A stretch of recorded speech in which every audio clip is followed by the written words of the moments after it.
सुप्रभात क्लास 8।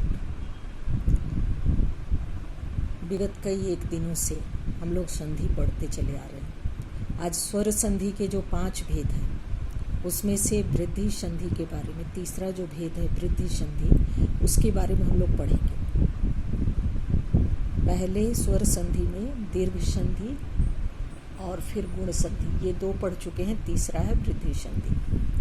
अब ये कैसे होता है, ये इसको पहले जानना है कि वृद्धि संधि कैसे होती है। तो यदि हर्ष या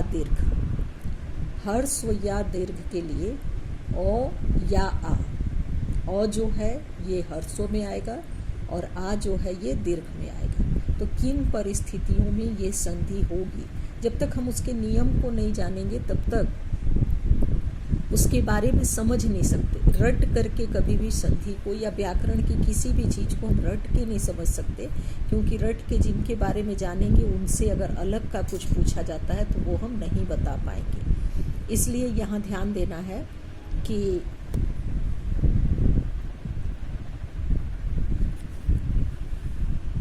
हर्ष और दीर्घ आ, ये दोनों जब आते हैं और ओ या आ के आगे हर्ष या दीर्घ,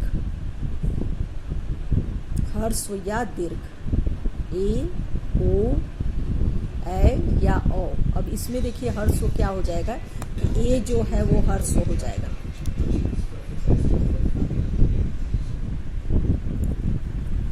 ए जो है यहाँ पे ये हर्ष, अब इसका दीर्घ हो जाएगा ए, या फिर यहाँ ओ है तो हो जाएगा ओ। तो ये अगर इस तरह से आए तो उनके स्थान पर क्रमशः ए और ओ हो जाते हैं, ए या ओ हो जाते हैं। अब जैसे एक और एक, तो यहाँ हो जाएगा एक एक हो जाएगा। कैसे होगा कि यहाँ जब हम एक का उच्चारण करेंगे तो क के उच्चारण में यहाँ ओ आएगा।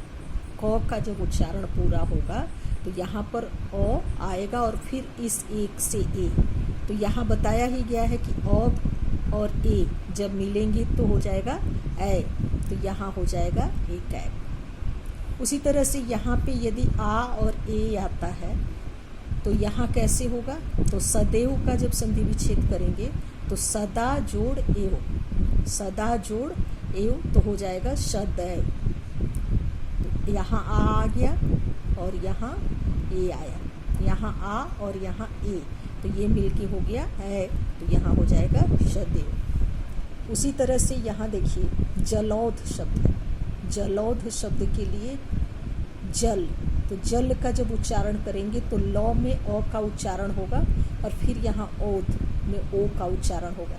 तो ये ओ और ओ मिल करके फिर यहाँ ओ हो जाएंगे, तो जलौध बन जाएगा। ये वृद्धि संधि से हम लोग कम से कम 5 या 7 शब्द का संधि विच्छेद करते हुए, देखिए अभी आप लोगों का ऑनलाइन क्लास में टेस्ट भी हो चुका है। ऑनलाइन जो क्लास हुआ है उसमें टेस्ट ले चुके हैं संधि का, लेकिन उसमें सारे बहनें जुड़ी नहीं हैं, सारे भैया जुड़े नहीं हैं, इसलिए इसको फिर से हमको बार बार भेजना पड़ रहा है ताकि जो लोग नहीं भी जुड़े हैं ऑनलाइन क्लास में वो इसको देख करके समझ जाएं कि वृद्धि संधि किस प्रकार से होती है। तो वृद्धि संधि जो होगी उसको हम लोग कम से कम 5 या 10, कम से कम 5 और अधिकतम की कोई सीमा नहीं होती, उसमें आप जितना चाहें उतने का संधि विच्छेद करके और इसको समझ सकते हैं कि किन परिस्थितियों में वृद्धि संधि होती है।